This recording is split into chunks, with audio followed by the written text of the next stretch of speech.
आपके घर में जो दीपक होता है, दिया जो आप प्रज्वलित करते हो, तेल का दिया अगर आपको लगाना रहता है तो वो दिया अलग ही रखें। घृत का दिया अगर आपको लगाना है तो वो अलग ही रखें। घृत के दिए में तेल का दीप नहीं लगाना चाहिए और तेल के दीप में घृत का दीप नहीं लगाना चाहिए। कई लोग कहते हैं, कई लोगों का एक प्रसंग रहता है, महाराज जी गुरुदेव हमारा इतना सा कहना है कि हम मंदिर जाते हैं, रोज दिया लगाने जाते हैं, हम भगवान को रोज दिया लगाते हैं, पर एक बात समझ में नहीं आती, हमारे सालों निकल गए दिया लगाते लगाते, उसके बाद भी मैं दुखी क्यों, भगवान ने मेरे क्यों नहीं सुनी। जब उस चोर को भगवान ने कुबेर बना दिया, केवल उसका कपड़ा जलाया और मैंने इतने सालों से दिया लगाया, क्या भगवान मेरी नहीं सुन रहा?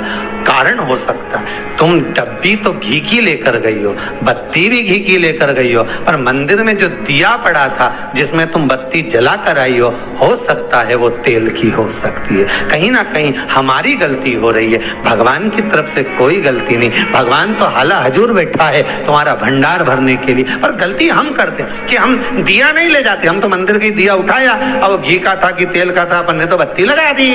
पर पहले की माताएं कितनी चतुर होती थी, आटे का दिया लगाती थी कि वो दिया नया बनाओ, जरा सा आटा उसना है, रोटी बनी रही है उसमें से दिया निकाला लगा दिया। नहीं लगाना, दीप नहीं है। अगर आपको लगता है कि ये तेल का घी का दिया अलग होना चाहिए, इसलिए पहले मंदिरों के अंदर घृत दिया लिखा जाता था, घी का दिया, घी का दीप। आप कभी महेश्वर जाइए, महेश्वर में नर्मदा जी के घाट पर शिव मंदिर में जो दिए जलते हैं वहां लिखा रहता है ये घृत का दिया, तेल का दिया, वहां लिखा और दिए ही जलते हैं वहां 108। कई छोटी छोटी गलतियां हैं जो हम करते हैं और बाद में कहते हैं भगवान हमारा नहीं सुन। हमारी आदत है कि मनवांचित फल की कामना के लिए जब हम शंकर को बेलपत्र चढ़ाते हैं, शिव जी को हम जब बेलपत्र समर्पित करते हैं, आप सभी को मालूम होगा बेलपत्र चढ़ाने का एक तरीका होता है। एक बेलपत्र चढ़ाते हैं तो ऐसे ही चढ़ा देते हैं, 2-4 बेलपत्र चढ़ाई ऐसे ही चढ़ा देते हैं। पर यदि 11 बेलपत्र, 21 बेलपत्र, 51 बेलपत्र, 108 बेलपत्र, 108 से भी ज्यादा यदि बेलपत्र हम अगर शंकर को समर्पित कर रहे हैं तो आखिरी बेलपत्र में हमें या तो चंदन या चावल या लाल चंदन, कुछ भी अबीर गुलाल कुछ भी रखकर मध्य पत्ती पर रखकर भगवान को समर्पित करना पड़ता है अपनी कामना की पूर्ति की।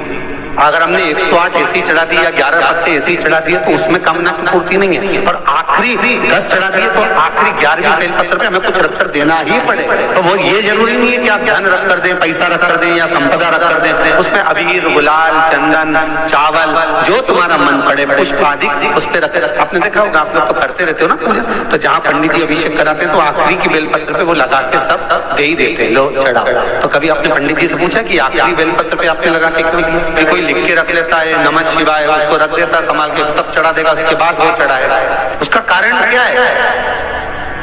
रावण संहिता कहती है कि लंकाधिपति लंकेश जब भी बेलपत्र समर्पित करता था, आखिरी बेलपत्र जब समर्पित करता था तो शंकर को कुछ देकर ही समर्पित करता। शिवलिंग पर बेलपत्र चढ़ाना, जल चढ़ाना, इसका भी एक नियम होता है। शंकर जी पे शिवलिंग पर जल कहाँ चढ़ाया जाता है? सबसे पहला जल अगर शंकर जी को चढ़ाने जा रहे हो तो शंकर जी के जो चरण है जहाँ से पानी नीचे गिरता है उसके सीधे वाले भाग पर, अपने हाथ का सीधा भाग, वहां जल चढ़ाओ। फिर जहाँ लेफ्ट भाग है वहां जल चढ़ाओ। जहाँ शंकर भगवान का शिवलिंग रखा हुआ है तीसरे नंबर का जल वहां चढ़ाना चाहिए। चौथे नंबर का जल भगवान शंकर के शिवलिंग पर चढ़ाना चाहिए।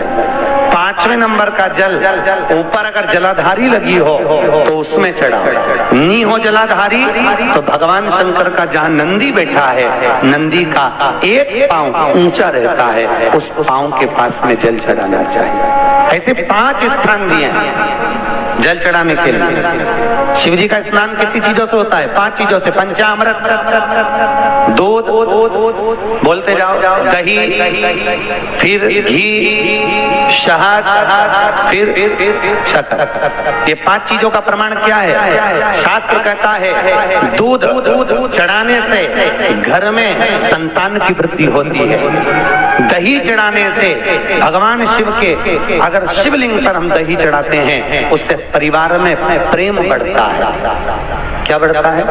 प्रेम। फिर घी चढ़ाने से हमारे घर से रोग दूर होता है। शहद चढ़ाने से, भगवान शंकर पर जो शहद चढ़ाया जाता है वो चढ़ाने से घर में संपदा की वृद्धि होती है। और 5वें नंबर पर भगवान को शक्कर, खांड जो आप जानते होंगे, शक्कर आदि पिसी हुई चढ़ा देने से, शिव जी को चढ़ाने से हमारे घर के बच्चे जिद्दी नहीं होते। हिंदू धर्म की रीति है, जिस पात्र को हम जल चढ़ाने लेकर जाते हैं उस पात्र में भगवान के चरणों का जल लाते हैं, खाली पात्र नहीं लाते। क्या लाते हैं? भगवान के चरणों का जल। उस चरणों तक को लेकर आए, घर में रखा, सबने अपने नैनों में लगाया, हृदय में लगाया, चित्तवृत्ति में लगाया।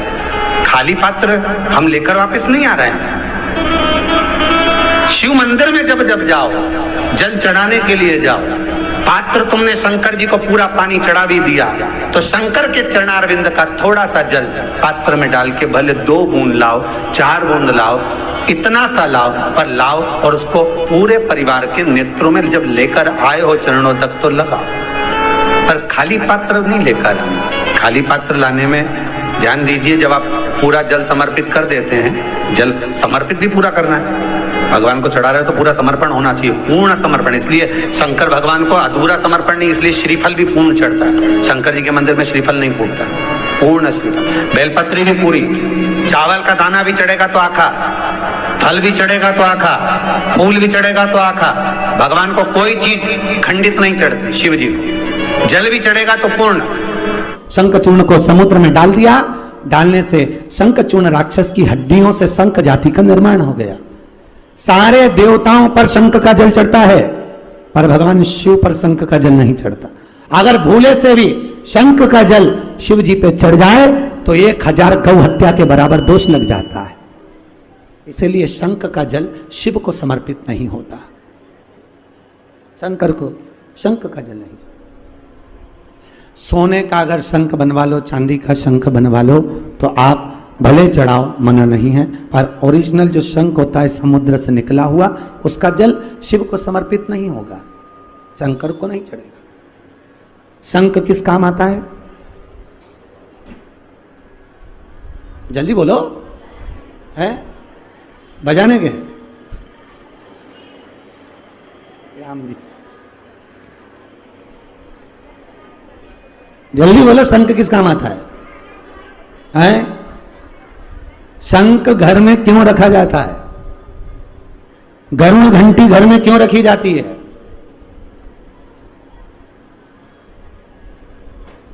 बोल दो कुछ नहीं बोलूंगा, बोलो तुम तो अच्छे से बोलो, जम के बोलो। शंख क्यों रखते हैं? घर में शांति के लिए। क्या रखना चाहिए? शंख को लोग पूजन वाली जगह पर रखते हैं, पर शास्त्र कहता है, शिव पुराण, विष्णु पुराण और पद्म पुराण तीनों में लिखा हुआ है, शिव पुराण की उमा संहिता कहती है कि शंख को एक चांदी की कटोरी में शंख के अंदर जल भरकर और एक सफेद फूल रखकर शंख को अगर हॉल में रखा जाए तो उस घर में कभी क्लेश नहीं होता, शांति बनी रहती है हॉल में। उसी तरह गरुड़ घंटी को जल भरकर एक श्वेत पुष्प, सफेद पुष्प, शंख की कोना जो होता है ना आखिरी का, उस कोने पर फूल रखकर शंख को हल में रखना। अब दूसरा है गरुड़ घंटी। गरुड़ घंटी गाय के लिए रखते हैं। कितनी जगह पर बजाना चाहिए? गरुड़ घंटी बजाने का स्थान है 5। पहली गरुड़ घंटी भगवान के सामने बजाई जाती है, दूसरी गरुड़ घंटी रसोई घर में बजाई जाती है, तीसरी गरुड़ घंटी अपने शयन कक्ष में बजाई जाती है, चौथी गरुड़ घंटी दरवाजे के सामने खड़े होकर बजाई जाती है, और 5वीं गरुड़ घंटी पानी के परिंदे के पास बजाई जाती है। तो घर में संपदा बढ़ती चली जाती है, कभी घाटा नहीं लगता, कभी नुकसान नहीं होता, कभी पैसा घर का डूबता नहीं है, अगर ये 5 स्थान पर गरुड़ घंटी का नाद हो जाए।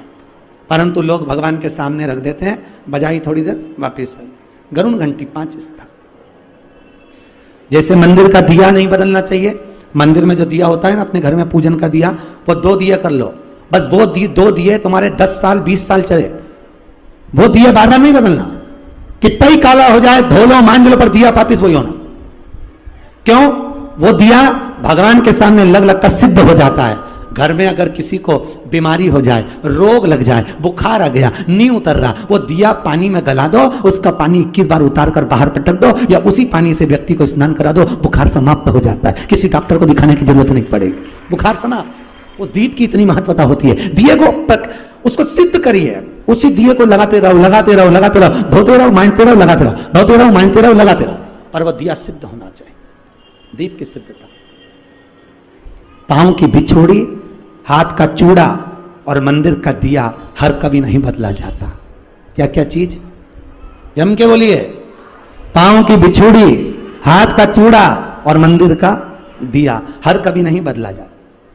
इसको बदलने का भी समय रहता है। अब आज के जमाने में तो अब नहीं बोलूं तो अच्छा जी जियो, क्या मतलब, बोलूं और बुरा हो तो क्या मतलब, कहा मतलब।